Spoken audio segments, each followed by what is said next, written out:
primeiro episódio de Miss Marvel chegou ao Disney Plus e aqui vai aquela nossa análise de primeiras impressões aí dessa estreia, né, da Iman Vellani como atriz, como Miss Marvel e da Miss Marvel no UCM. E aí, seus geeks, tudo certo? Eu sou o Marcos Veloso, o vídeo de hoje é pra gente falar do episódio 1 de Miss Marvel, né, estreia da Kamala Khan aí no UCM. E antes de eu começar a falar sobre isso, eu quero pedir pra vocês se inscreverem no nosso canal, curtirem esse vídeo aqui e também ativarem o sininho da notificação, porque toda quarta-feira teremos um vídeo de análise de primeiras impressões. Nas próximas semanas, ele vai sair um pouquinho mais cedo que esse, mas todos vão sair na própria quarta. A gente assiste o episódio, já grava esse vídeo aqui, já fala o que a gente achou, e aí na sexta-feira tem Nexus Room, que é o podcast com mais detalhes, mais easter eggs, depois da gente ter assistido mais vezes. Então, fica ligado em todas as redes sociais da oficina para não perder nada. Antes de eu começar também, tenho que avisar que esse vídeo aqui tem spoilers do episódio 1, então se vocês não assistiram ainda, vai lá pro Disney Plus, assiste e depois volta pra cá.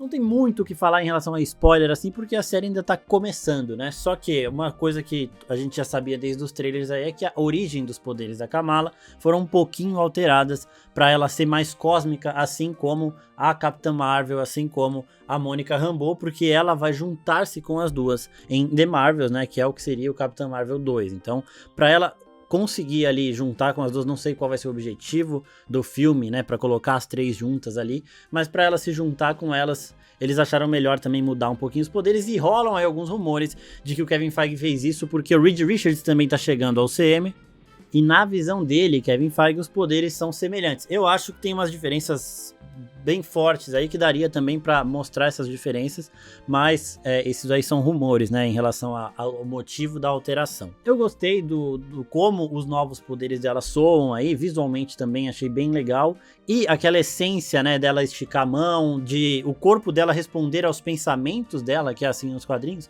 ainda tá aqui, só que é visualmente diferente, é só isso.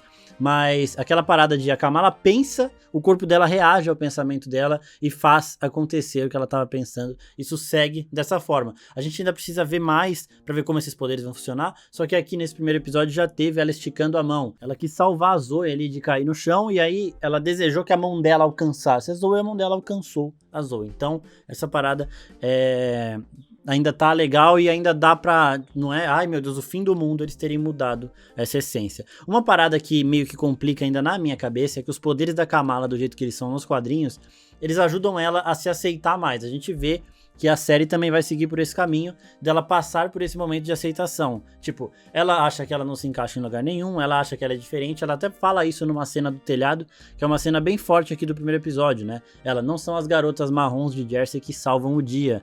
E aí o Bruno vai lá, o melhor amigo dela, conversa com ela, e ela já muda um pouquinho a expressão dela. Depois que ela descobre os poderes também, ela se mostra muito mais confiante.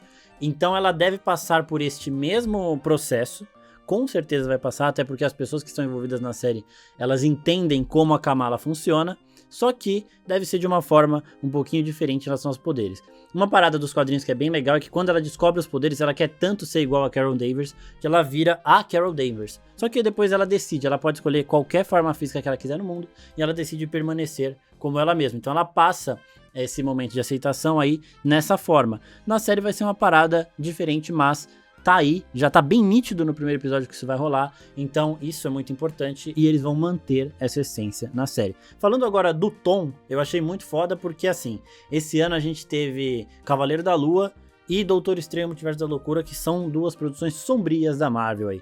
Uma tem o Doutor Estranho assumindo um corpo zumbi ali, tá ligado? Ficando todo contorcido. A outra também tem alguns problemas psicológicos do Mark Spector e tudo mais, então são duas produções meio densas, aí meio pesadas, e agora a gente vem com a Kamala num tom completamente Scott Pilgrim, por exemplo. Aquele tom que o quadrinho assume a tela da TV e tudo mais. Então você tá vendo um quadrinho ali na sua frente. Eles se mandando mensagens ali, muito foda. As fanfics da Kamala, que agora viraram um canal no YouTube, também muito foda. Eu ainda não pesquisei, mas se eu fosse a Marvel, eu transformaria aquele canal em realidade, porque é incrível e tá cheio de referências ao próprio universo Marvel. Tanto que no final do videozinho, né, o episódio começa com um vídeo que a Kamala produziu para o canal de fã dela do YouTube. Então no final desse vídeo ela fala, no próximo vídeo nós vamos falar de por que o Thor é um gamer em segredo. Então é uma referência a Vingadores Ultimato, quando o Thor tá lá jogando Fortnite com o Korg lá, e ele começa a xingar um cara que tava mexendo com o Korg. E a Kamala tem ali os seus informantes, porque essa parada do Thor ser gamer aí não é todo mundo que sabe não. E agora também falando, né, do lado fã da Kamala, muito rico, ela fala, né, que tiraram algumas referências ao Homem de Ferro porque tava demais, tava superando as referências à Capitã Marvel, e aqui a grande heroína dela é a Capitã Marvel, então ela cita alguns momentos da Capitã Marvel em Ultimato, quando ela destrói a frota do Thanos, né, parecendo... Ela é uma bala de canhão real, a Carol Danvers, e ela destrói ali a frota do Thanos. A Kamala vai falando as histórias de como ela ouviu falar, defende a Capitã Marvel, porque deve ter o pessoal lá no mundo onde ela existe, né, que reclama dela não proteger só a Terra, né, então tem todo esse lado de fã da Kamala, e ela tem o conflito que a gente gostaria de ver o Peter Parker tendo, né, no começo dos quadrinhos dele, que a Kamala também tem muito nos quadrinhos dela, que é aquela parada de ela sonha muito e ela tem que conciliar isso com as expectativas que a família põe nela, né, só que nela, o dela ainda tá diferente porque ela não se sente acolhida, ela se sente ainda como uma pessoa que não pertence ao lugar que ela está, então é uma parada muito que vai ser desenvolvida de uma forma bem leve, né? Já vimos aqui que é uma forma bem leve, e os amigos dela também estão muito, muito fiéis. A Nakia, a Zoe começa como aquela garota mimada, né? Meninas malvadas do colégio, mas também vai virar amiga dela. O Bruno e ela têm a relação igualzinha dos quadrinhos, e esse é um primeiro episódio que tranquiliza muito quem leu as HQs da Kamala e queria que a série mantesse a fidelidade, porque o Bruno, pra quem não sabe também, nas HQs ele é tão genial que ele consegue uma bolsa de estudos em Wakanda, né? Então ele vai estudar no país que formou a Shuri, por exemplo, que é uma gênia maior do que o Bruce Banner. E aqui a gente já começa a ver as criações do Bruno, desde um aparelho que ele faz ali para controlar a casa dos Khan, até uma luva que ele faz pra Kamala ali, pra ela poder melhorar o cosplay dela. E falando em cosplay também, eles apresentam a Avengers Con, que é uma espécie de Comic Con ali focada nos Avengers, acontece em Nova Jersey, não é tão grande, né, como uma CCXP, como uma San Diego Comic Con, mas é uma convenção ali onde nós nerds podemos nos encontrar esse ano, inclusive voltará a CCXP, nós do Cine estaremos lá, e é legal ver aquele ambiente de novo, dá toda uma saudade, e dentro dessa convenção da Avengers Con é um show de referências. A gente tem referência ao momento do Homem-Formiga falando que o Capitão América tem America's Ass, né, a bunda da América, a gente tem uma homenagem a Viúva Negra e ao Homem de Ferro, tem um mural lá pra eles, tem momentos de todos os heróis ali, tem cosplay de Groot, de Drax, tem tudo o que vocês possam imaginar, tem referências à Marvel na primeira cena, que é quando a gente tá vendo o vídeo da Kamala, o vídeo que ela fez pro canal dela, e também nessa Avengers Con é um show de referências. Nesse momento a gente só vai analisando e apreciando todas as referências que eles colocam ali. O episódio também mostra muito do legado de família. Nos quadrinhos, a Kamala ela tem uma relação sim com a avó dela, que foi a primeira a conseguir fugir, a ter um espaço melhor ali para a família crescer, e aí depois que foi para os Estados Unidos junto com a mãe da Kamala, que era a filha dela.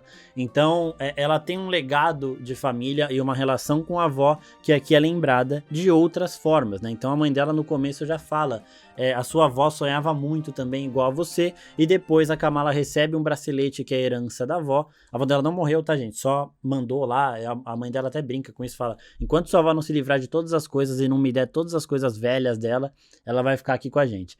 E aí o bracelete intriga a Kamala desde o começo, ela sempre gosta. Nos quadrinhos ela usa uns braceletes também, eles não são a origem dos poderes dela nos quadrinhos, mas são também uma coisa que tem a ver com a Kamala e Miss Marvel.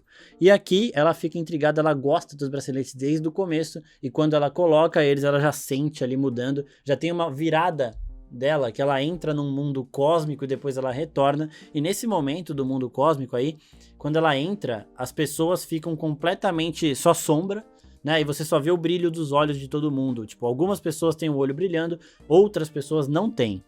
Como tem menos pessoa com o olho brilhando ali, eu já dei uma viajadinha, que eu acho que é muito viagem mesmo, tá, não vamos nem considerar isso muito como preciso ainda nesse momento, mas considerando ali alguma chance de, sei lá, 10%, 5%, de que as pessoas com o brilho nos olhos pudessem ser Skrulls já infiltrados na Terra, isso facilitaria a conexão da série da Miss Marvel e da Kamala, junto com The Marvels, porque The Marvels vai tratar da invasão secreta, né? Invasão secreta que é quando os Skrulls entram na Terra e começam a se disfarçar, a mesclar-se, né, com os humanos para conseguir dominar a Terra. Eu não vejo motivo deles estarem infiltrados numa Avengers Con, por exemplo.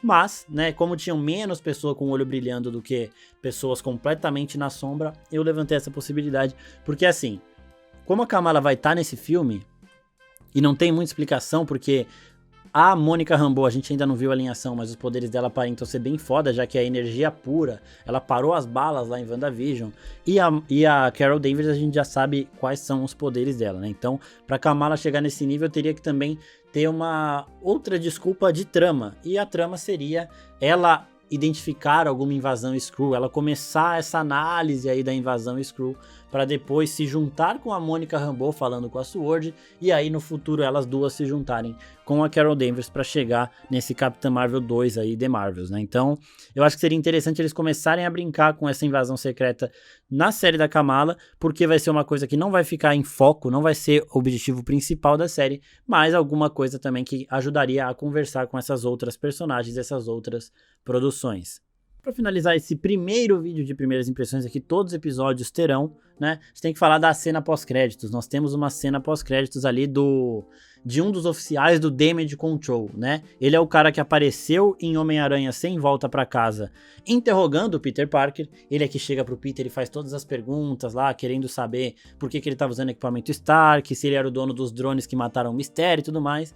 E esse é o mesmo cara que recebe um vídeo da Kamala usando os poderes dela quando ela tinha acabado de descobrir, ela não controlava, ela estava em público, então ela acabou usando ali para todo mundo ver. E aí, claro, isso aconteceria no mundo real aqui. Alguém filmou o momento em que ela usa os poderes, e esse vídeo chegou na mão do Damage Control, né? Então esse cara já fala, é o mesmo cara, tá? O mesmo cara que investigou o Peter Parker, agora está de olho na Kamala, e ele fala pra mulher lá que mostra o vídeo pra ele, pra que ela traga a Kamala até eles. Então, um balanço aí, pra mim foi um dos melhores pilotos da Marvel que a gente já teve, e eu acho que o primeiro episódio de Loki também tem muitos méritos aí, porque ele é muito emocionante, a gente entende o mundo maior que é a TVA e tudo mais, mas Kamala no pé no chão, sabe, conquista muito, é uma série que eu sei que eu vou gostar de assistir, porque é meio aconchegante, sabe? A gente tava falando de Cavaleiro da Lua, que é meio densa em alguns sentidos dramáticos aí, e Kamala traz uma parada muito escolar, muito série teen mesmo, com essa vibe de Scott Pilgrim, de Speed Racer, que é uma parada que eu gostei muito nesses dois filmes, ela traz aqui. Então as artes dessa série estão maravilhosas, toda vez que a gente vê a Kamala desenhando, você fala, caralho, que coisa foda, que lindo, que... sabe? Traz um quentinho no coração assim. Então, só mais uma coisinha também, uma referência que eu peguei no momento em que ela entra na Avengers Con, tá tocando a música que toca na apresentação do Capitão América na época da Segunda Guerra, em Primeiro Vingador. É aquela apresentação que ele faz, né, que as mulheres estão dançando lá junto com ele. Antes do Capitão América ser usado como um soldado de fato, ele era um garoto propaganda, e a apresentação dele, que ele socava o Hitler e tudo mais, tinha essa música de fundo. Então foi... Mano, na hora que ele entrou, eu falei, cara, eu conheço essa música. E aí demorou um pouquinho assim, lembrei que era de lá. Então eu achei bem legal. E de novo, Avengers Con tem muita referência ao universo Marvel. Então deem uma atenção a mais aí, porque é bem legal de ver tudo. Os diretores, né, os showrunners da série aí, são os responsáveis por Bad Boys for Life, né, o último Bad Boys que saiu. Eles também estão trabalhando no filme da Batgirl, e então mano, você vê que a vibe deles é muito atual e é uma parada muito, muito da hora. Eles conhecem a personagem, roteirista, todo mundo que tá envolvido nessa série conhece a Kamala. Então o pessoal que tá com medo de não ser fiel aos quadrinhos, não tenha esse medo, porque vai sim ser fiel aos quadrinhos. As pessoas que estão envolvidas nessa produção sabem muito de Kamala Khan, sabe? E a gente vê que a Iman Vellani também sabe muito de Kamala Khan, quer fazer isso dar certo. Ela é muito, muito nerd. A gente postou um reels dela falando que ela bate de frente com Kevin Feige, reclamando de algumas coisas dos filmes e tudo mais, né? Ela tá com um papel muito importante aí, porque a Kamala Khan nos quadrinhos tá tendo um peso teen que o Peter Parker outra hora teve, sabe? De representatividade, de força dos jovens heróis, né? Então a Kamala tá nesse momento, ela tem todo esse peso, os quadrinhos dela são muito rentáveis à Marvel, e A Iman Vellani também tem esse peso já na Marvel, ela já tem o respeito do Kevin Feige e vai conquistar agora também os fãs ao redor do mundo, eu tenho certeza disso. Recomendo vocês que assistam, reforçando que tem uma cena pós-créditos, e também, mais uma vez, peço para se inscreverem no canal, porque toda quarta-feira tem vídeo de primeiras impressões de Miss Marvel até a série acabar, e na sexta tem podcast também falando das referências, especulando o futuro e tudo mais. Então é isso, pessoal, muito obrigado e até a próxima. Tchau, tchau.